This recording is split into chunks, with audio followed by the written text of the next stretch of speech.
Halo, selamat pagi. Selamat datang di Legacy.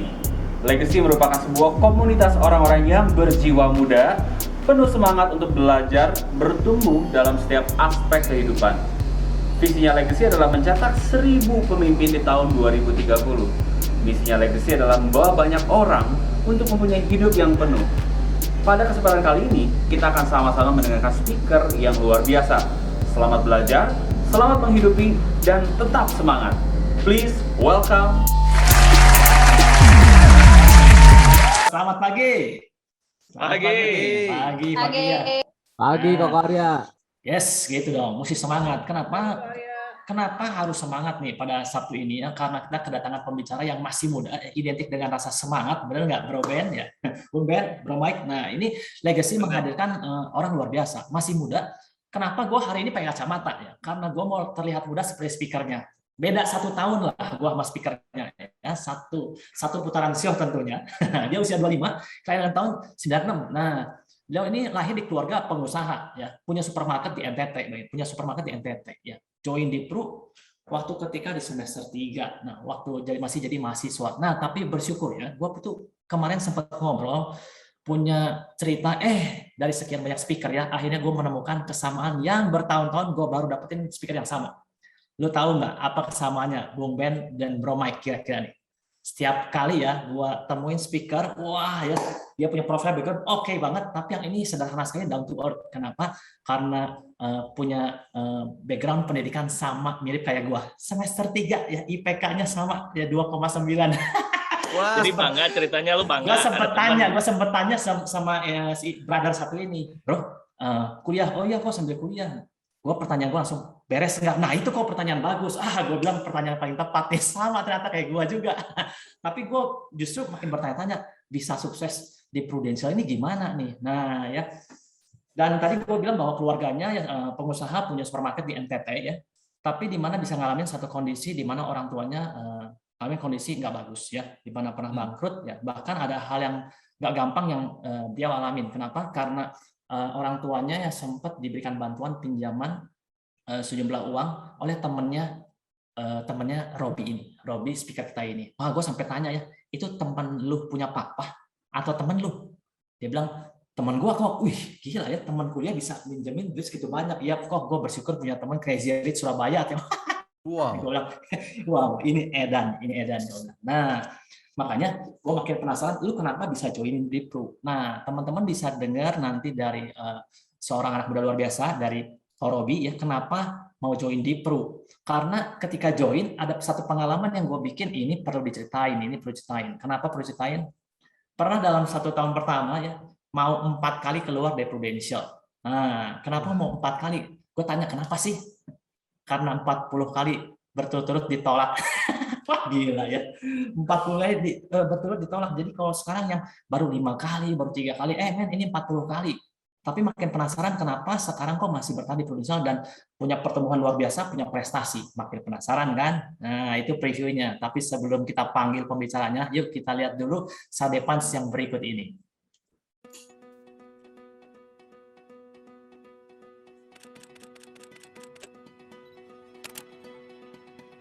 Happiness menurut saya adalah bekerja sesuai dengan passion. Passion itu berhubungan bagaimana hidup saya bisa berdampak bagi orang lain. Tahun 2015 saya mengambil keputusan untuk join di bisnis Prudential. Saya merasa saya bisa berdampak ke begitu banyak orang. Selama pandemi COVID ini saya sudah bantu begitu banyak orang sehingga mereka tidak terkena resiko finansial ketika resiko itu datang. Juga saya bisa berdampak bagi teman-teman di sekeliling saya.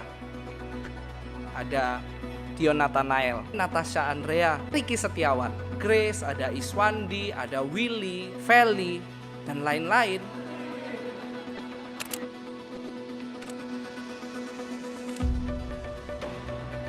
Di sisi lain, saya juga punya teman-teman yang di samping kiri kanan saya yang berjalan bersama-sama saya untuk mencapai goal saya dan melewati semua lembah kekelaman ini. Teman-teman, I found my second home. Itu adalah happiness yang sesungguhnya versi saya. Oke teman-teman, mari kita unmute, kita kasih support luar biasa buat Ko Robi Sanjaya. Welcome Ko Robi. Oke, pagi teman-teman. Pagi. Wah, Pagi. thank you. Wah, diperkenalkannya luar biasa dan komplit banget. Kayaknya saya udah nggak perlu sharing lagi, tadi udah komplit banget tuh perkenalannya dari Bro Arya. Oke, thank you buat Bro Ben sama Bro Mike juga nih yang tadi udah jadi MC keren banget. Wah, saya ngerasa kayak di rumah sendiri nih. Oke, pagi teman-teman, boleh sapa saya yang masih semangat, masih hadir, boleh share. Selamat pagi. Pagi. Pagi, Robi. Pagi. Oke, waduh, wah semangat banget, wah keren banget. Jujur saya kaget juga diundang sama salah satu agensi yang keren banget, wah dengar terbesar nih berarti di Jawa Barat ya kan. Terus saya disuruh sharing nih, saya bingung, wah sharing apa ya? Karena jujur saya pribadi banyak belajar nih dari teman-teman di Legacy yang sering diundang sama MRT juga. Waktu itu sampai diundang ke Surabaya juga, wah jujur saya pribadi banyak belajar. Nah, tapi teman-teman disclaimer hari ini saya bukan mau mengajari teman-teman, tapi saya cuma mau sharing. Sharing apa? My story of happiness. Jadi cerita bahagia apa sih yang saya punya di Prudential yang mungkin ini bisa jadi salah satu keinginannya teman-teman juga kayak gitu. Karena udah banyak lah teman-teman hal-hal yang cukup negatif saya rasa di luar sana ya kan. Masa kita mau dengar hal-hal yang negatif lagi, jumlah COVID ya kan, jumlah pasien COVID, terus vaksin ini itu. Let's kita buang dulu, kita mau fokus sama final sprint, kita mau fokus sama yang happy-happy dulu. Wah, katanya tadi dari Legacy, fake it till you make it kayak gitu kan. Wah, background saya lahir di desa teman-teman Lumajang tanggal 9 Juli 1996 ya, zodiak saya Cancer, mungkin ada yang Cancer juga ya kan. Anak kedua dari 3 bersaudara, universitas salah satu ya yang cukup oke, swasta di Surabaya Petra, ambil jurusan teknik sipil, joinnya tahun 2015. Waktu itu saya masih kuliah semester 3. Mungkin singkat katanya tak kenal maka tak sayang ya kan. Saya ceritain sedikit background saya waktu pertama kali join di Prudential tahun 2015 semester 3. Saya kenalan dengan salah seorang tetangga saya ya kan. Jadi sudah tinggal di Surabaya cukup lama tapi baru kenal nih sama tetangga saya. Nah, singkat cerita waktu itu tetangga saya ini lagi cari bola lampu mobil. Nah, lampunya mobil tuh saya kebetulan punya, dia bilang dia mau beli. Saya datang ke rumahnya, singkat cerita lampunya itu nggak cocok ya kan, tapi justru saya diceritain nih, wah leader saya ini yang namanya Willy ini begitu semangat cerita tentang Prudential, begitu berapi-api. Padahal teman-teman saya sudah diajak di Prudential tuh bukan yang pertama kali, ketiga kali teman-teman. Yang pertama ada dari agensi lain, yang kedua ada sesama MRT juga, tapi saya enggak tertarik sama sekali. Yang ketiga, nah teman-teman balik lagi. Teman-teman tadi ada yang sharing, jangan sampai kita udah menabur, tapi orang lain yang menuai. Ternyata benar. Yang nabur di saya, nggak follow up. Ketika ada satu titik, ada satu momentum, ya kan saya kan anak muda, semester 3 IPK-nya tadi di bawah standar dikit kayak gitu kan. Jadi mikirnya saya harus punya sesuatu yang berbeda. Jadi di tengah kegalauan saya ingin cari sesuatu yang berbeda, nilai tambah terhadap diri saya. Nah, disitulah Willy masuk. Coba teman-teman bayangkan, saya ini teknik sipil Petra, satu angkatan itu ada 200 mahasiswa. Katakanlah setengahnya aja yang lulus 4 tahun kemudian, berarti saya harus bersaing minimal dengan 100 orang teman-teman angkatan saya yang mungkin secara nilai IPK mereka jauh di atas saya. Nah, Makanya saya mikir, oke, kalau saya harus berubah, saya harus punya something yang berbeda, dan saya harus mulai lebih dulu. Nah, ketika saya mulai galau seperti itu, saya diajak di salah satu asuransi yang hari ini sudah tutup. Wah, mungkin itu jalannya Tuhan. Untung waktu itu saya nggak join. Waktu itu saya hampir join, semua kelengkapan, foto, KTP, buku tabungan, semuanya sudah ada. Saya agak crash sama partner bisnis saya yang saya rekrut, ya, yang rekrut saya. Lalu disitulah Willy masuk. Rob, cerita tentang Prudential ini, itu. Saya bilang, oke, saya mau coba, dan semua kelengkapannya tuh udah siap. Kalau teman-teman hari ini Proofforce kan gampang banget. Teman-teman cuma butuh foto, soft copy, KTP juga soft copy, nggak perlu isi-isi formulir yang terlalu panjang. Dulu kita semua harus di-print dan ditanda tangan. Harus nge-print foto, ditempelin, pakai lem, dan lain sebagainya. Nah, untuk waktu itu sudah siap semua, karena sudah banyak yang nabur nih di Robi. Dituainya sama Willy, kayak gitu. Nah, waktu itu mungkin sekitar bulan September 2015, saya datang ke kantor, kalau kantor kita di Surabaya di Genteng Kali, ikut kelas, dan waktu itu jujur teman-teman kelasnya itu panas banget karena mati lampu, proyektor juga nggak bisa nyala. Waktu itu akhirnya dijelaskan sama speakernya semua dengan kertas sama spidol. Gimana? Kalau teman-teman paham ya, saya ini agak geli sama suara spidol yang bergesekan dengan kertas. Jadi serak kayak gitu. Saya jujur sama sekali nggak bisa konsentrasi waktu itu. Tapi waktu saya turun setelah acara itu, saya ditanya sama leadernya si Willy waktu itu, Coach Jasper.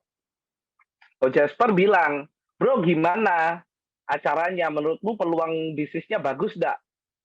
Ya namanya orang Surabaya ya kan, orang Timur.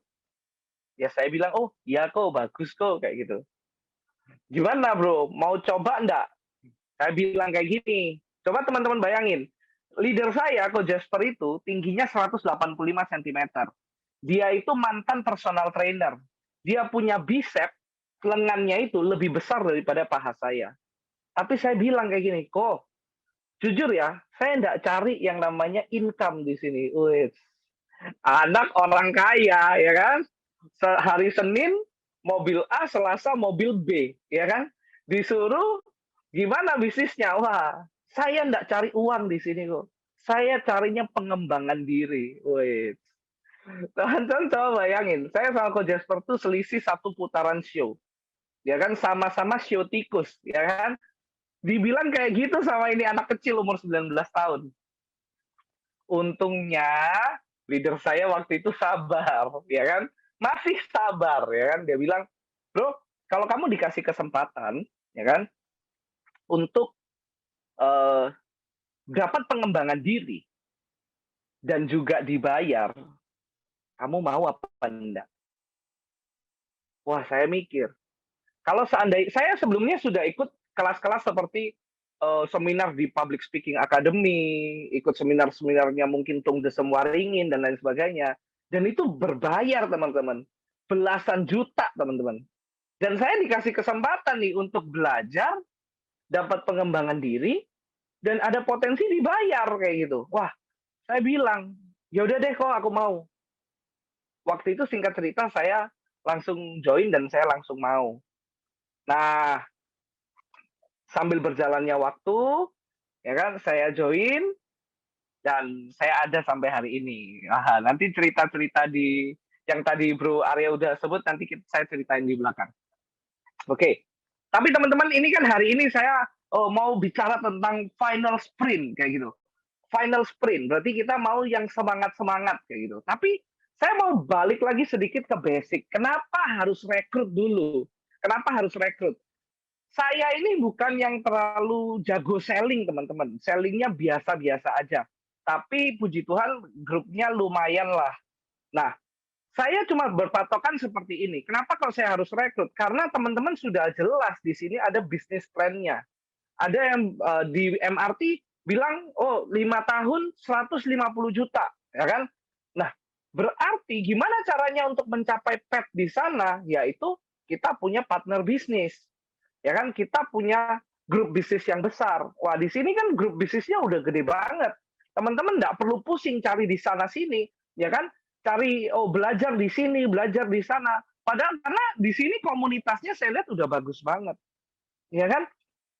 Jadi teman-teman harus tahu dulu kenapa kok teman-teman ada di bisnis prudensial. Apakah jadi agent asuransi atau teman-teman betul-betul untuk berbisnis asuransi. Mau jadi agent atau mau berbisnis nih. Kalau kita mau berbisnis, otomatis kita bicara tentang yang namanya bisnis unit. Berapa outlet yang kita punya? Nah, kalau teman-teman hari ini promosi, kayak saya nih, saya sama Willy itu promosi berbarengan. Jadi waktu itu Willy masih agent, saya juga masih agent.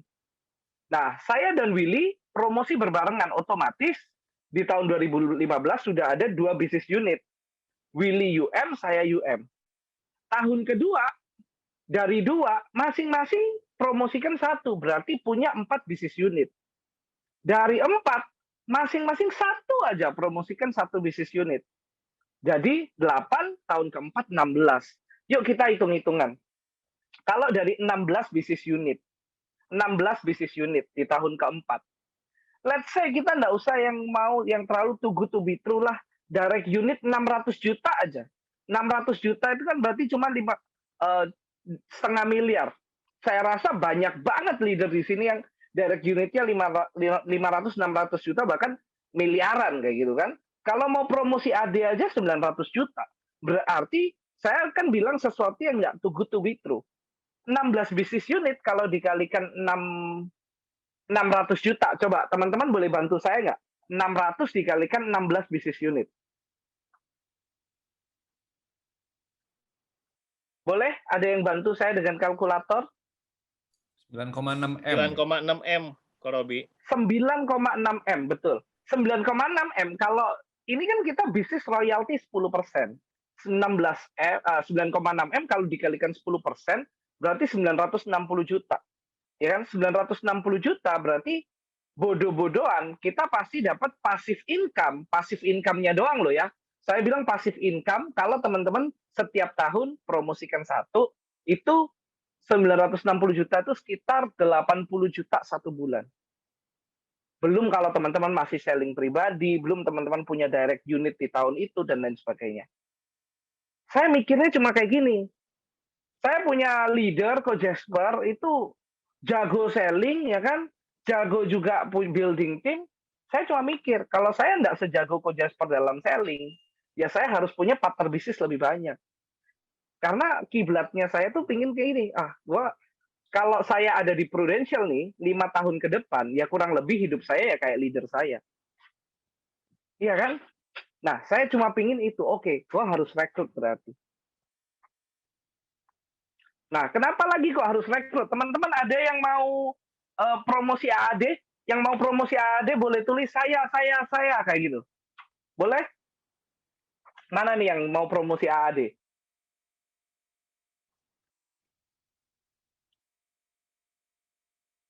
Wah, ada Yosua, ada Lydia, dan Esra.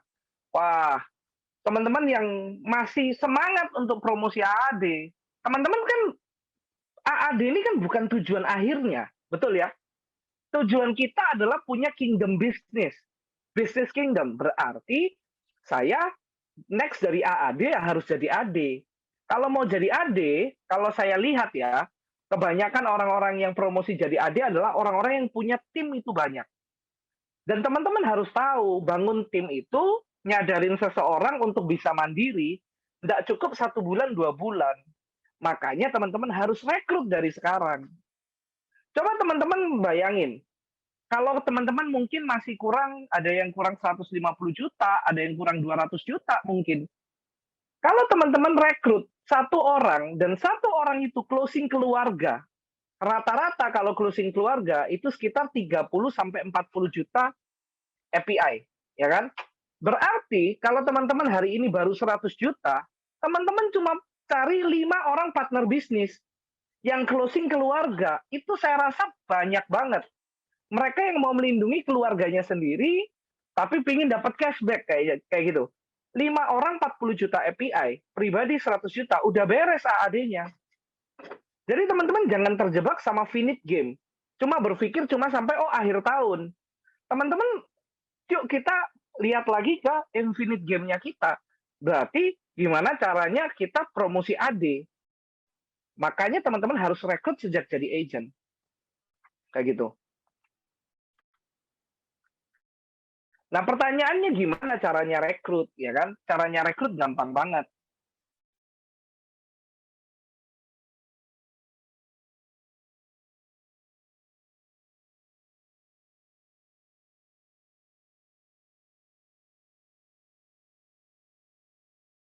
Pertanyaan apa lagi ya yang habis ini saya tanyakan? Kalau teman-teman present, betul-betul hadir, teman-teman dengerin orang itu, teman-teman tahu apa goalnya mereka, apa impiannya mereka, teman-teman pasti bisa closing, berapapun API-nya. Dari listening, kita harus memahami dulu, kenapa sih orang itu kok katakanlah pingin punya pernikahan untuk anaknya yang megah, misal kayak gitu. Di Kupang, NTT, orang-orang mostly pingin punya pernikahan yang megah untuk anaknya. Karena di Kupang tuh nggak ada hiburan, teman-teman. Jadi salah satu hal yang dalam tanda kutip kemewahan di sana adalah bisa memberikan pernikahan yang megah untuk anaknya. Nah, itu kita harus pahami dulu. Nah, dari situ, ini salah satu contoh case saya ya. Dari situ, saya delivering nih. Kok setuju nggak sih kita punya proteksi income dan lain sebagainya. Akhirnya, tapi kalau itu terjadi resiko sama Koko, kalau nggak terjadi resiko sama Koko, anaknya Koko at least bisa nikah dengan oke, ya kan? Karena perwarisan nilai tunainya itu pasti, misal kayak gitu. Jadi deliveringnya exactly sesuai dengan kebutuhan mereka kalau kita bisa listening. Begitu juga dalam bentuk rekrut. Kalau rekrut kita juga listening hal yang sama. Apa sih yang jadi kegalauan hatinya? Apa sih yang menjadi impiannya mereka? Mungkin mereka ada yang ingin punya income yang lebih, ada yang ingin punya kehidupan yang lebih baik, ada yang ingin punya waktu yang lebih banyak. Mungkin ada anak-anak milenial yang cuma sekedar ingin punya pengembangan diri. Nah, kita harus tahu dulu nih, listening dulu. Bukan sebagai judge, bukan sebagai hakim yang bilang lu salah, kayak gitu loh. Nah, dari mana kita bisa listening? Dari yang namanya fact finding. Fact findingnya apa? Saya selalu fact finding dari dulu sampai sekarang cuma 4, teman-teman. Family, pertama ngobrol tentang keluarga, kedua ngobrol tentang pekerjaan, occupation, ketiga ngomong tentang recreation. Recreation sekarang tuh banyak, nggak selalu jalan-jalan ke luar negeri. Cara orang-orang melepaskan stres bisa dengan sepedanya mereka, dengan hobinya mereka. Ada yang suka mobil sport, ada yang suka mereka perbaiki rumahnya mereka. Itu recreation-nya mereka sekarang. Dan terakhir, jangan lupa message apa yang mau kita sampaikan. Pesan apa yang kita mau sampaikan nih sama nasabah kita. Atau calon rekrutan kita, partner bisnis kita. Sama, teman-teman.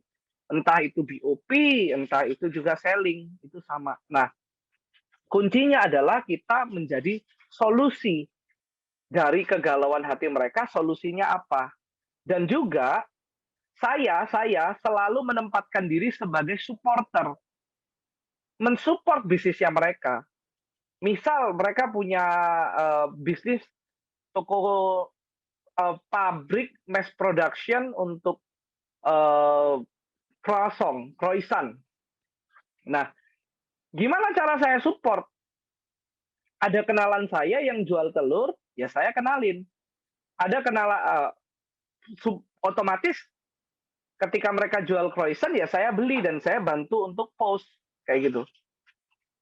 Di situ orang timbul yang namanya kepercayaan karena satu saya support mereka punya goal, support mereka punya bisnis. Begitu juga sama calon partner bisnis kita jadi supporter atas impian mereka. Kok aku pingin bahagiain mama, kok aku pingin bahagiain orang tua, kok aku pingin bantu orang tua. Gimana caranya Prudential bisa jadi solusi? Ada salah satu tim saya yang pengen banget lepas dari orang tuanya karena orang tuanya agak control freak kayak gitu. Nah, saya bilang kalau kamu jadi orang yang sorry, kalau kamu nerusin perusahaan papa mamamu, ya otomatis seumur hidup ya kamu akan ada di sana. Dan kamu nggak boleh menyalahkan mereka loh, karena itu pilihan kamu. Karena jujur hari ini tidak ada satu hal pun yang gratis. No freelance, teman-teman. Bahkan warisan dari orang tua kita pun kita tukarkan dengan apa? Yang namanya kebebasan kita. Seakan-akan gratis, tapi enggak, teman-teman. Apa teman-teman bisa berinovasi dengan bebas? Mungkin ya, mungkin juga enggak, kayak gitu. Nah, dari situ kita support mereka punya goal, mereka punya mimpi, kita jadi solusi. Solusinya apa sih? Ketika kita di bisnis prudensial, gimana sih bisnis prudensial ini bisa jadi solusi? Entah itu dari perlindungannya maupun dari bisnis plan-nya. Wah, pingin banget nikah pakai duit sendiri kayak gitu ya. Saya rasa banyak banget anak-anak muda yang pingin banget nikah dengan duit sendiri supaya nggak diatur-atur orang tua. Nah, bisa nggak sih bisnis prudensial dalam 2 tahun, 3 tahun ke depan jadi solusi atas keinginan mereka? Nah, itu teman-teman yang selalu saya sampaikan setiap kali saya rekrut maupun selling. Nah, satu pertanyaan yang selalu saya bawa, saya lontarkan ke prospekan saya ataupun calon tim saya selalu, what kind of change? Perubahan hidup apa sih? Atau impian apa sih yang Koko masih punya? Koko udah sukses kayak gini, Koko udah ambil langkah sejauh ini. Kemarin saya baru closing salah satu nasabah saya 100 juta API, lumayan. Hanya dengan saya cuma tanya, kok apa sih kok yang Koko ingin? Apalagi kok yang Koko cari lagi? Dia salah satu orang terkaya di NTT. Dia cuma bilang, saya pengen nikahin anak saya. Saya yakin teman-teman, uangnya dia terlalu banyak untuk sekedar kasih pernikahan yang terbaik buat anaknya. Tapi kalau seandainya Prudential bisa melindungi income-nya dia, ditambah lagi juga dia nggak usah pusing-pusing untuk pernikahannya dia karena oh iya, aku ada uang dari Prudential nih untuk pernikahan anak saya. Masa sih nasabah itu nggak bayar preminya berapapun selama dia mampu? Total dia udah sisihkan di saya itu sekitar 200 juta API, UP-nya tuh 14 miliar, 14 miliar. Hanya dari satu pertanyaan, kok apalagi yang Koko mau cari sih? Di kondisi Koko yang sudah seperti ini, apalagi sih yang Koko pingin? What kind of change yang Koko mau? Itu teman-teman. Nah, terus kemarin jujur ini ada yang tanya nih, terus gimana caranya maintain? Satu, teman-teman, kalau teman-teman mau bertahan di bisnis prudensial, teman-teman harus tertanam di komunitas. Mungkin lagi ada yang down, mungkin ada yang lagi kehilangan semangat, ada yang bilang, oh bisnis ini bukan untuk saya, jalannya Tuhan bukan untuk saya. Teman-teman, kalau teman-teman lagi down, satu, teman-teman please lakukan satu kali lagi. Ditolak, lakukan satu kali lagi. Satu kali aja. Dan di sini kan komunitasnya udah bagus banget. Please teman-teman tertanam aja di komunitas.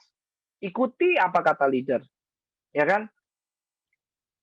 Teman-teman kalau tertanam di komunitas, teman-teman sadar. Tadi udah ada production dan lain sebagainya. Teman-teman lo nggak kejar sendirian. Yang mau kejar emas nggak cuma satu orang doang. Semua ada begitu banyak orang yang ingin dapat emas. Yang mau kejar Star Club, wah nih, semua background-nya nih Star Club, Final Sprint, London, kayak gitu. Kalian nggak sendirian untuk dapetin London, kayak gitu loh. Please tertanam di komunitas. Kalau teman-teman down, makin dekat sama leader, makin dekat sama komunitas. Saya tuh cuma modalnya satu, teman-teman. Saya cuma modal dekat sama leader. Anak belum lulus kuliah, ngerti apa sih tentang dunia bisnis? Cuman, uniknya di bisnis ini, kita tuh punya leader, kita tuh punya orang yang bakal jadi guidance buat buat kita gitu loh. Saya punya Willy, saya punya Coach Jasper. Ya kan, di mana mereka tuh orang-orang yang ada di depan saya untuk bantu saya melangkah. Saya bingung nih mau kemana lagi. Coach Jasper kasih tunjuk, bro, ke sini bro. Kalau teman-teman bingung, galau, lagi putus harapan, dekat sama leader, tertanam di komunitas. Selain itu, teman-teman punya yang namanya sparring partner. Nggak bisa enggak. Nggak bisa enggak. Punya orang yang sparring partner yang secara sehat loh ya. Kalau teman-teman mau happy, mau diberkati, please. Teman-teman juga ikut happy ketika sparring partnernya teman-teman closing. Saya punya tim, adik saya, Ricky, saya selalu tanya nih, dia barusan closing. Maaf, aku barusan closing, beres MDRT-ku. Ya kan, UP berapa? 15 miliar, dia bilang. 15 miliar. Aku tanya, loh, bro, gimana sih caranya kamu selling? Oh, caranya gini loh. Ternyata cara itu loh yang saya pakai untuk nasabah saya di Kupang. Padahal dia tim saya di bawah saya pun punya kerendahan hati untuk belajar gitu loh. Jadi punya sparring partner. Bukan karena terus, oh, saya kan perekrutmu dan lain sebagainya. Terus kita nggak mau bersparing partner sama mereka. Please punya sparring partner. Itu sangat sehat kok teman-teman. Punya sparring partner. Nah, oke. Tapi seringkali ada juga hal-hal yang membatasi kita untuk kita tuh bertumbuh lebih lagi.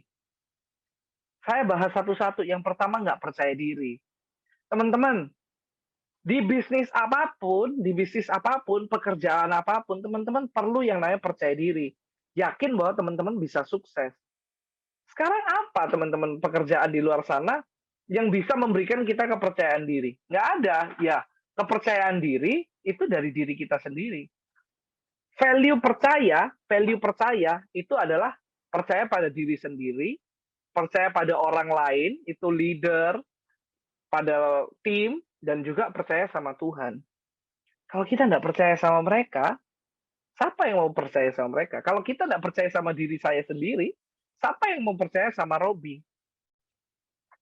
Itu dulu, teman-teman harus yakin dulu, harus percaya dulu, kayak gitu. Kedua, seringkali masih belum berprestasi, belum menghasilkan. Teman-teman, di sini teman-teman nggak perlu berprestasi dulu, nggak perlu menghasilkan dulu. Kalau teman-teman masih agent, teman-teman mau rekrut, edifikasi leadernya, pinjam omongan leadernya, pinjam powernya leadernya. Saya sampai detik ini selalu masih edifikasi leader saya. Selalu saya masih pinjam power leader saya. Karena kenapa? Karena saya tahu di atas langit masih ada langit gitu loh. Mungkin ada orang-orang yang cuma pingin income sebesar saya. Tapi ada juga orang-orang yang pingin punya income lebih besar dari saya. Pertanyaannya adalah, ada nggak, Rob, orang yang lebih punya income lebih besar dari kamu? Ya saya tunjukin dong leader saya. Bagaimana leader saya punya a happy, complete life. Nggak cuma punya duit, tapi punya keluarga yang komplit, istri sayang, anak cinta sama dia, ya kan? Teman-teman, apalagi kayak gitu loh. Di sini kita punya yang namanya leader yang kita bisa edifikasi. Merasa belum berprestasi, belum menghasilkan, ya jual orang lain, pinjam power orang lain, punya kerendahan hati. Jangan minta gini, oh aku yang harus diedifikasi, no. Kalau kita memang belum punya prestasi, bahkan sudah punya prestasi pun, punya kerendahan hati untuk mengedifikasi orang lain. Disitulah teman-teman value-nya teman-teman berbeda. Terus ada yang ngomongan kayak gini, wah saya ini di sini bikin kayak leader. Saya selling itu bikin kayak leader. Coba teman-teman bayangkan ya. Teman-teman selling, katakanlah 100 juta API. Wah, tuh untuk agent-agent yang mau power agent tuh. 90 juta API, atau saya bulatin 100 juta API. Saya tanya teman-teman, komisi yang teman-teman dapat berapa sih? Komisi total kalau unit link kan 100,5%. 100,5%. Sedangkan leader teman-teman dapatnya berapa sih? Leadernya teman-teman AAD cuma dapat 22,5%. Teman-teman dapatnya 100,5% loh. Teman-teman leadernya AD cuma dapat 33%. Teman-teman dapatnya 100,5% loh. Yang benar loh teman-teman. Yang bikin kaya itu siapa? Leader teman-teman yang bikin kaya kalian, dengan sistem, dengan memperkenalkan bisnis ini, atau teman-teman yang bikin kayak leader? Jelas-jelas komisinya itu yang besar, yang lebih besar dapatnya adalah teman-teman loh. Ya nggak sih? Yuk teman-teman, saya coba teman-teman berpikir sedikit lebih sehat. Gitu. Nah, yang terakhir adalah perasaan selalu merasa kekurangan, selalu merasa kurang. Mau income berapapun, itu bukan masalah jumlahnya teman-teman, tapi selalu merasa saya ini tidak punya cukup uang. Sehingga saya tidak mau share something. Fokusnya pada saya. Saya diajarin sama leader saya, ada 4 level kedewasaan ya kan dalam membangun hubungan. Yang pertama adalah I lose, you lose. Ini level paling rendah. Ibarat kata sudah desperate, kalau bisa kamu kalah, saya kalah. Wah, ini mentalnya buruk banget. Saya rasa di sini tidak ada. Kedua, yang tingkat selanjutnya adalah I win, you lose. Kalau bisa saya menang, kamu kalah. Ya kan? Saya yang dapat keuntungan, yang penting saya dapat komisi. Saya tidak peduli sama polismu, saya tidak peduli sama kehidupanmu. Nah, ini level kedua, ini juga masih jahat banget, teman-teman. Yang ketiga, ada yang namanya I win, you win. Sama-sama menang. Saya dapat komisi, kamu dapat perlindungan yang terbaik. Tapi, teman-teman, yang keempat apa coba? Boleh bantu saya jawab? Setelah I win, you win, yang keempat apa? Boleh? Saya dibantu jawab. Greater. I win, you greater, boleh. Win-win, boleh. Apalagi nih? I win you more. I win you more, kayak gitu ya. Oke, thank you partisipasinya. Nah, kalau leader saya selalu ingetin, kalau yang level ketiga itu I win, you win, kan nggak mungkin dong yang level keempat, you win, I lose dong. Tapi yang keempat levelnya adalah you jump, I jump. Lagu tahun berapa ya Pak Bro Revin ya itu? Saya nggak tahu. Nah, yang keempat adalah you win, I win. Kalau tadi yang ketiga I win, you win, yang keempat you win, I win. Siapa dulu yang didahulukan untuk menang? Teman-teman ingat, komisi itu dampak dari aktivitas kita. Prestasi itu dampak dari aktivitas kita. Promosi itu adalah dampak dari aktivitas kita. Kita harus ingat dulu, our mission before our commission, gitu loh. Misi kita ini apa? Misinya MRT adalah ingin membantu orang-orang dengan perlindungan kekayaan dan juga memiliki kehidupan orang lainnya lebih baik. Jadi untuk nasabah kita ingin mereka dapat perlindungan yang terbaik, perlindungan kekayaan yang terbaik. Untuk kita, para partner bisnisnya, ingin punya kehidupan yang lebih baik. Teman-teman, kalau seandainya ada orang kaya yang punya perlindungan yang terbaik sesuai dengan kebutuhan mereka, katakanlah proteksi income 100 miliar, bukankah dampaknya ya ke komisi kita? Kita ajak satu partner bisnis, dia bisa sukses, punya grup yang besar. Bukankah itu keuntungan buat saya? Ya kan? Tapi pastikan orang lain dulu yang menang. You win dulu. Karena dengan you win, kita pasti win juga. Oke? This is my happiness, teman-teman. Wah, ini grup kecil saya, keluarga kecil saya. Saya punya satu adik, ya kan, yang namanya Ricky Setiawan Hartanto. Ricky Setiawan Hartanto ini teman SMA saya, anak kuliah, ya kan.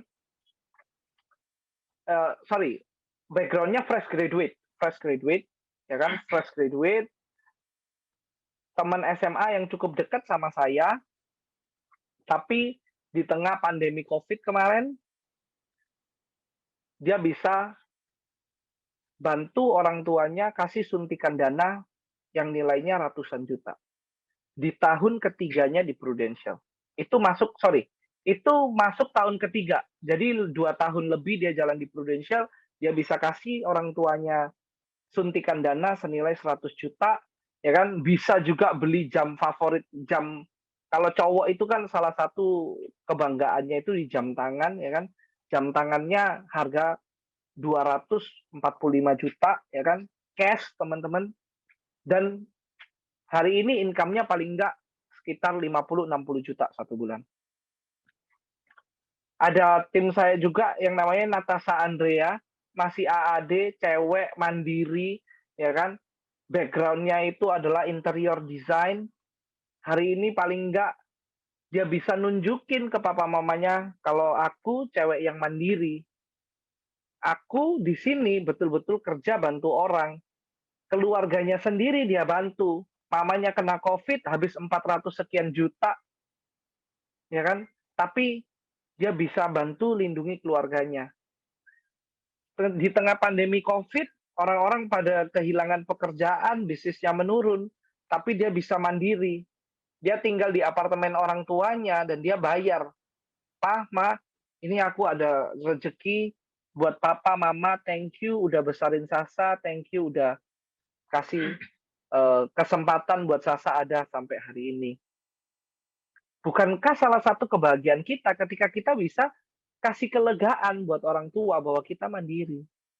Income-nya paling enggak sekitar 15-20 juta baru 2 tahun jalan di Prudential. Terakhir ada Dion Nathanael, ini calon adik saya. Harusnya ini sudah confirm jadi adik. Dulu background-nya adalah mahasiswa. Waktu pertama kali saya ketemu, dia cuma pingin punya income 5 juta satu bulan. Punya income 5 juta satu bulan dan pingin punya handphone, ya kan?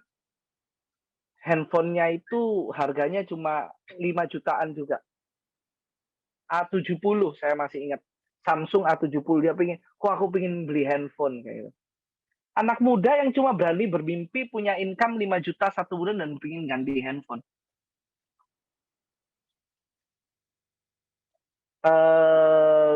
Saya sempat ditanyakan, Bro Robi bisa nggak ngisi tanggal 13? Oh, saya bilang saya bisa. Kalau minggu sebelumnya saya nggak bisa karena saya masih di Kupang, ya kan? Saya masih di Kupang. Nah, waktu di Kupang itu si Dion ini ngechat saya, "Kok aku mau share kebahagiaan." Wah, apaan nih? "Apa bro?" Kayak gitu. Dia kirimin saya bukti potong pajaknya. Bukti potong pajaknya bulan lalu, totalnya itu 38 juta di bulan Oktober. Dia bilang, "Kok thank you ya buat bimbingannya. Kalau aku ada sampai hari ini, itu karena bantuannya Koko." Teman-teman, dari satu anak yang apa ya, yang cuma berani punya mimpi income 5 juta sebulan, ya kan? Hari ini bisa punya income 38 juta. Terus dia bilang, "Kok nanti pulang Surabaya tak traktir ya, Gyukaku ya." Wah, dia ini salah satu calon top AAD MRT Group. Kayak gitu. Betapa bangganya saya sebagai seorang leader. Di tengah pandemi COVID, orang kesulitan, justru dia berprestasi dan dia punya income yang nggak tahu saya, berkali-kali lipat daripada impiannya dia. Masih bisa kasih handphone mamanya yang dulu dia pengen beli handphone 5 juta, kasih handphone mamanya yang nilainya belasan juta. This is my happiness, teman-teman. Ini happiness saya yang mungkin saya belum tentu bisa dapat di pekerjaan saya yang lain. Kalau saya jadi kontraktor mungkin. Coba teman-teman hitung, kalau Ricky income-nya 60 juta, Dion income-nya 38 juta, Sasa income-nya 20 juta, 60 plus 38, 98 ditambah 20, 118 juta. Halo, bisnis apa yang saya cuma gaji 3 orang, kasih income 3 orang, ya kan? Udah 118 juta, teman-teman. Di sini kita bisa sukses bareng. Kita bisa sukses bareng. Teman-teman, coba teman-teman sadari, makin berusia, ya kan, sebetulnya circle kita semakin sempit. Circle-nya semakin sempit. Kenapa kok semakin sempit? Coba teman-teman perhatikan. Nanti yang kaya kumpulnya sama yang kaya, ya kan? Yang biasa-biasa kumpulnya sama yang biasa-biasa. Terus saling gosipin tuh, mereka tuh eksklusif banget. Mereka nggak mau kumpul sama orang lain, nggak mau kumpul sama orang lain, nggak mau kumpul sama orang lain. Halo teman-teman. Kalau seandainya saya punya teman orang kaya yang saya bilang, tadi udah dibilang Bro Arya minjemin saya duit 200 juta. Saya ajak makan ngemper, pasti mau. Sekali mau, 2 kali mau. Tapi kalau setiap kali saya ngajak keluar, saya selalu ngajak makan di tempat kayak gitu, kira-kira mau nggak? Tapi kalau saya nggak punya income, dia ajak. Setiap kali saya makan, diajak makan steak, diajak makan gyukaku, mampu nggak saya ngikuti gaya hidupnya? In the end, sebetulnya yang bikin orang-orang terpecah, salah satunya adalah kesenjangan income. Tapi kalau di bisnis ini, kita nggak perlu takut yang namanya kesenjangan. Kita bisa sukses bareng, kita bisa punya pilihan untuk sukses bareng. Ada Ricky, ada Sasa, ada Dion yang kayak saya anak muda gini, nggak ada bedanya sebelum sama sesudah kuliah kayak gitu. Masih tetap bikin acara, kumpul-kumpul, makan-makan, ya kan? Jalan-jalan ke luar negeri bareng. Karena ini lagi ditutup, Januari kita bikin trip, yuk jalan-jalan ke Bali bareng. Februari kita mau ke Labuan Bajo bareng. Nanti tahun depan kita dapat trip ke London sama ke Korea, ke London sama ke Tokyo, Fukuoka bareng, ya kan? Jadi sama-sama teman-teman. Happy-happy bareng-bareng. That's my happiness, teman-teman. That's my happiness. Terakhir, teman-teman tahulah bahwa teman-teman di bisnis ini, you share hope. Teman-teman share yang namanya pengharapan. Ini terakhir trip dari Prudential ya ke Berlin ini, ya kan? Karena udah ditutup kan pandemi. Dan saya background orang tua waktu itu sangat berkecukupan, tapi selalu tidak punya yang namanya waktu. Kalau teman-teman bilang, oh Rob, jalan-jalannya waktu anak-anak sekolah liburan.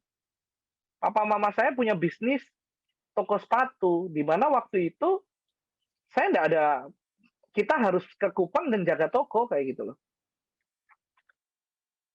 Waktu Natal, Rob, wah Natal kantong Kristen, kalau di NTT ya mau nggak mau ya pasti toko rame, supermarket rame kayak gitu. Kita nggak punya waktu, even waktu itu punya duit. Tapi di sini kita bisa happy-happy bareng, jalan-jalan bareng, and we share yang namanya hope. Mungkin buat orang-orang di luar sana yang banyak udah kehilangan harapan, yang mungkin orang-orang di luar sana yang pingin punya kehidupan yang lebih baik, entah itu dari waktu, entah itu dia pingin jadi berkat bagi orang lain. Prudential bisa jadi solusi loh teman-teman. Karena kita share yang namanya hope. Dan share yang namanya pengharapan. Teman-teman, satu hal yang paling saya syukuri, tadi udah diceritain sama Bro Arya, tahun 2017, keluarga saya sempat mengalami yang namanya kebangkrutan, bukan karena bisnisnya nggak bagus, bisnisnya sangat bagus, sangat bagus.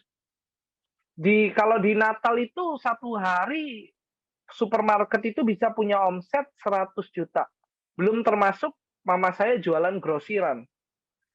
Belum termasuk toko sepatu. Itu sekitar 100 juta, teman-teman. Satu hari menjelang Natal. Tapi coba teman-teman bayangin. Di bisnis konvensional papa mama saya, sukses itu orang pikir kan cuma punya bisnis yang besar. Tapi lupa sama yang namanya value. Bukan saya mendiskreditkan orang tua saya, tapi waktu itu orang tua saya terlalu cepat untuk berinvestasi. Jadi investasi ini, beli ruko itu, terus beli, dan beli. Akhirnya secara bisnis nggak cukup oke. Singkat cerita ya kan, karena terlalu banyak cicilan, waktu itu pengeluaran aja minimal itu harus ada 400 juta satu bulan supaya bisnis orang tua saya itu BEP. Akhirnya supermarketnya nggak kuat dan harus tutup. Waktu itu saya cukup hancur. Waktu itu baru pulang trip dari Thailand. Jam 3 subuh mama saya telepon saya dan bilang, Rob, tolong bantu carikan dana 200 juta.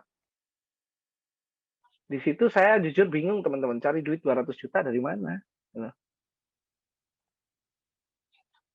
Waktu itu saya nggak ikut kelas ya kan, coba waktu hari Senin saya ingat coba untuk ketemu sama leader saya, Coach Jasper. Wah, di situ Coach Jasper dengan bijak dia bilang, bro, itu tanggungannya orang tuamu, itu bukan tanggunganmu. Bukan urusanmu, bro. Jangan dilakuin. Koko bukan nggak mau pinjemin. Kalaupun Koko pinjemin, kalau amit-amit sampai meleset, itu akan jadi masalah loh buat hubungan kita. Katakanlah kamu bisa bayar, kamu sampai amit-amit meleset, Koko bisa sabar. Istrinya Koko belum tentu bisa. Tapi kalau Koko boleh saran, itu bukan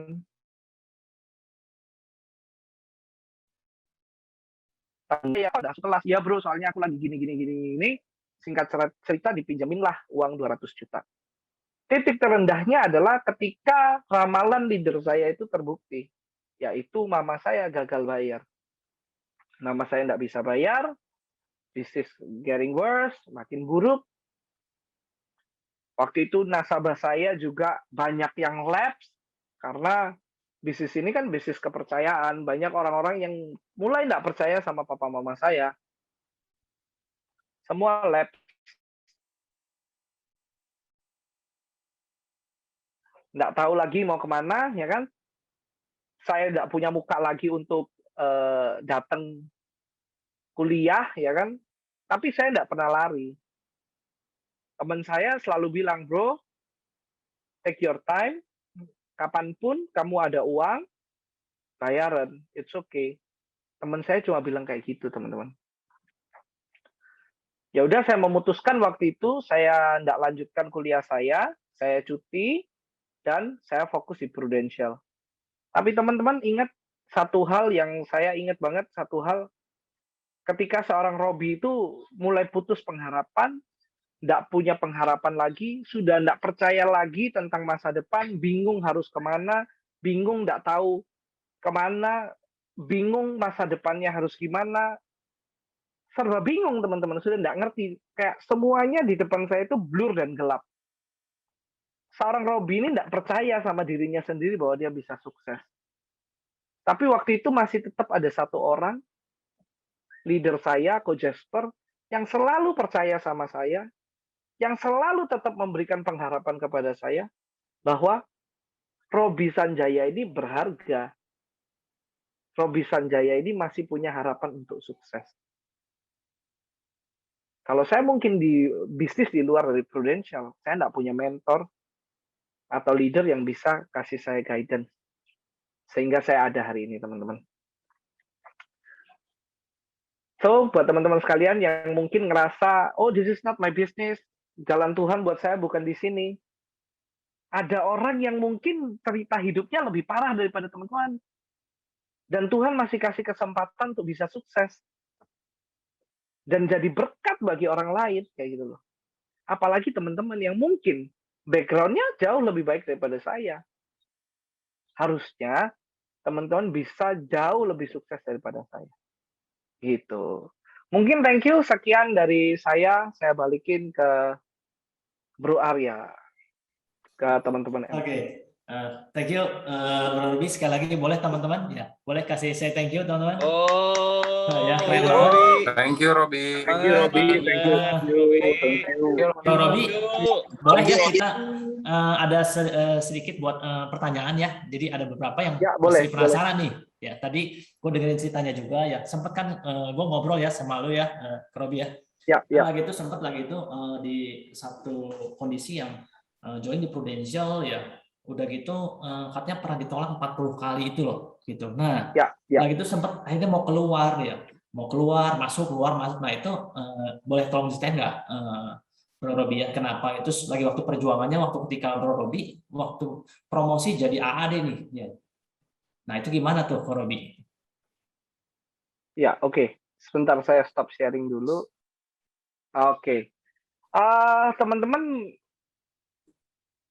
saya itu kan teman-teman dibilang di sini bisnisnya hukum bilangan besar ya. Benar nggak? Leader-leadernya pada bilang di sini hukum bilangan besar kayak gitu. 1 banding 10.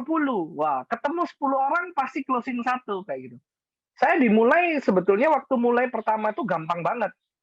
Saya pertama kali cerita ke teman saya, langsung dikenalin ke tantenya, ya kan? Tantenya bilang kesulitan yang namanya klaim, kita jelasin bahwa klaim itu tidak sesulit itu, saya langsung closing 65.600.000 1 tahun, ya kan? Dan itu bayarnya tahunan, langsung dapat duit 20 juta, 18 jutaan. Jujur waktu itu, waktu pertama kali terima income pun saya tidak tahu kalau ternyata saya tidak tahu hitung-hitungan komisinya kayak gitu loh. Tapi ingat, itu ditemani sama leader. Tidak lama kemudian papa mama saya bilang coba kamu datang prospek ke Kupang, ya kan? Ditemani sama Coach Jasper, closing lagi 18 juta API. Jadi total waktu itu saya tutup 80 juta API. Jadi serasa hidup itu mudah, bisnis ini sangat gampang kayak gitu kan, karena dibantu sama leader kayak gitu. Balik lagi dibantu sama Coach Jasper. Nah, ternyata yang jadi problem adalah setelahnya. Coach Jasper bilang kayak gini, bro, uang kamu yang kamu dapat tahunan itu kamu pakai buat modal bisnis, buat kamu pulang pergi ke Surabaya Kupang. Saya kan masih kuliah, saya atur kuliah saya sedemikian rupa Senin sampai Kamis. Jadi Jumat saya sudah bisa berangkat ke Kupang, Sabtu Minggu, Senin pagi saya udah balik lagi untuk kuliah langsung di Surabaya. Jadi saya itu waktu itu pulang pergi Kupang hampir setiap minggu dari uang yang saya dapetin premi tahunan. Nah, singkat cerita, saya tetap dapat yang namanya referensi, tapi nggak closing. Ya kan, 1 tahun berjalan, nggak closing. Saya bilang sama Coach Jasper, kok kayaknya bisnis ini bukan jalan buat aku deh. Jalannya Tuhan buat aku kayaknya bukan di Prudential deh. Wah, pertama kali Coach Jasper bilang kayak gini, it's okay bro, coba 1 kali lagi. Wah, namanya leader sabar Ron. Yang kedua kali saya tanya lagi sama Coach Jasper, kok ditolak lagi, saya bilang, kok kayaknya bukan jalanku deh di sini. Nah, Coach Jasper bilang, bro coba 1 kali lagi. Ketiga, saya ngomong lagi nih, jawabannya Coach Jasper masih sama, coba 1 kali lagi. Keempat, waktu itu saya masih ingat Coach Jasper baru pindah ke apartemennya dia yang baru, ya kan. Di apartemen itu saya ngobrol sama Coach Jasper, saya bilang, kok habis ini orang yang bayar tahunan waktunya bayar. Komisi tahun kedua dong. Saya bilang, kayaknya saya nggak bisa deh di bisnis Prudential. Karena nanti kalau sampai saya terima komisi, nanti ada apa-apa, kasihan sama nasabahnya. Better biar orang yang lebih layak aja, yang memang mau sales di Prudential yang dapat komisinya. Coach Jasper bilang, ya udah, kalau kayak gitu, Koko cuma pingin next setelah kamu keluar dari bisnis ini, ya at least kamu nggak membiasakan diri jadi quitter gitu loh. Karena yang namanya quitter will never win. Yang namanya winner is never quit, dia bilang kayak gitu. Pokoknya jangan dibiasakan habit, dan kamu pastikan kamu dapat jalan gimana caranya kamu di bisnis kamu yang baru, nanti kamu bisa punya kehidupan yang lebih baik kayak gitu. Apa yang kamu udah pelajari, value yang kamu udah terima, please terapkan di sana. Nah, singkat cerita, saya bilang kayak gitu. Waktu saya ngobrol kayak gitu, tiba-tiba mama saya telepon saya. Mama saya bilang, Rob, minggu depan kamu jadi berangkat ke Kupang nggak? Lah, ini saya lagi mau resign. Tiba-tiba mama saya telepon, ya kan. Iya, kayak kan udah dibeliin tiket soalnya. Oh, iya katanya. Oke, ya udah ajak Jasper ya. Kamu kesini sama siapa? Ajak Jasper supaya kamu jangan ditolakin terus, supaya kamu closing. Oh iya, pokoknya iya doang lah. Saya tutup teleponnya, saya ngomong sama Coach Jasper. Itu tahun 2016. Oh, ini boleh nggak aku coba 1 kali lagi, tapi Koko boleh nggak temani ke Kupang? Oh, Coach Jasper bilang, ya wes bro, dicoba aja 1 kali lagi. Ya coba berangkat ke Kupang, nanti Koko temani. Dia bilang kayak gitu. Singkat cerita, minggu depannya, hari Sabtu itu ikut one day seminar. Jadi ada 1 hari seminar, ya kan, yang di Surabaya mungkin beberapa dari sini sudah pernah sharing juga di MRT, kayak gitu kan. Sharing di one day seminar itu waktu itu ada 3 orang speaker, dan pulangnya saya bilang sama Coach Jasper, Koko udah beli tiket minggu depan Koko jadi ikut temani saya temani aku, kayak gitu.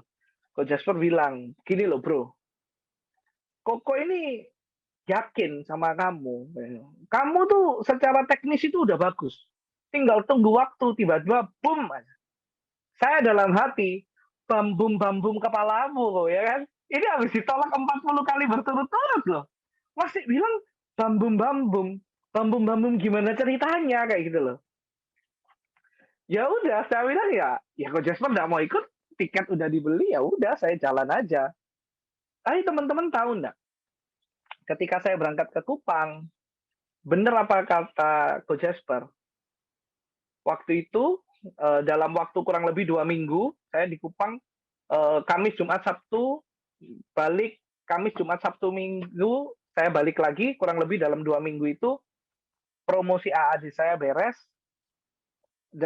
selling pribadi minimal 150 juta saya udah selesai, total saya closing itu 9 case dalam waktu 2 minggu. Coba teman-teman kalau saya tanya, teman-teman pilih yang mana nih? 10:1 atau 40:9? 40:9 kan kurang lebih 1:4. Tapi 9-nya di belakang semua. Kayak gitu loh. Yang jadi masalah kan 9-nya itu di belakang semua. Nah, tinggal teman-teman pilih. Ibarat kata kita main kartu nih. Di dalam satu deck kartu itu kan ada As, Jack, Queen, King. Katakanlah As, Jack, Queen, King itu adalah closing. Ketika kita punya satu deck kartu, kita buka satu kartu kan mungkin itu isinya 2, 3, 5, 7. Tapi pasti kalau teman-teman terus buka kartunya, pasti ketemu Jack, pasti ketemu Queen, pasti ketemu King, atau bahkan As. Jadi, ya kurang lebih kayak gitu, Bro Arya ceritanya. Oh, nggak nyangka ya. Usia boleh 25 tahun, tapi pemikiran bisnis, mindset udah kayak usia 40 tahunan ke atas nih. Nah, Amin, ini kayaknya boleh nih, langsung kita berikan sama orang yang usianya 40 tahunan, tapi kelakuan masih kayak 25-an nih, Bro Riko nih. Ayo Bro Riko nih. Aduh, thank you banget, Robi keren banget, Robi. Kemana aja gue waktu seusia lu ya, Rob ya. Kemana coba kok? Lu keren banget, keren banget. Hebat, Pemikirannya dewasa banget, dalam banget. Dari awal lu ngomong bahwa kumpulin cerita-cerita bahagia di Prudential. Bener aja teman-teman. Kita selalu punya pilihan. Pilihan untuk mikirin hal-hal yang menarik kita naik, atau mikirin hal-hal yang menarik kita turun. Itu ada di kita. Kalau lu mau mikirin hal-hal yang menarik lu naik di bisnis insurance Prudential yang udah lu pilih, ya pikirkan cerita-cerita bahagia yang udah lu dapet, yang sedang lu dapet, dan yang akan lu dapet lewat bisnis ini. Aduh, keren banget, Robi, keren banget. Apalagi waktu gua Robi tanya sama kita ya, ada 4 nih. Udah I lose you lose, I win you lose, I win you win, apalagi nih?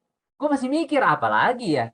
Apalagi ya? Ada satu yang jadi kunci kenapa seorang Robi bisa sedewasa ini.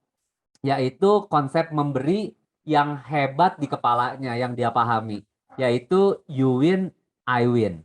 Every time you win, I win. Wow, itu adalah konsep memberi yang kuat teman-teman, karena di luar itu adalah konsep mengambil. Dan kita sama-sama tahu konsep mengambil akan membawa kita kemana. Sedangkan konsep memberi akan membawa kita pada kedewasaan yang lebih, kapasitas yang lebih, yang layak dipercaya hal yang lebih. Thank you banget Robi, thank you banget Robi.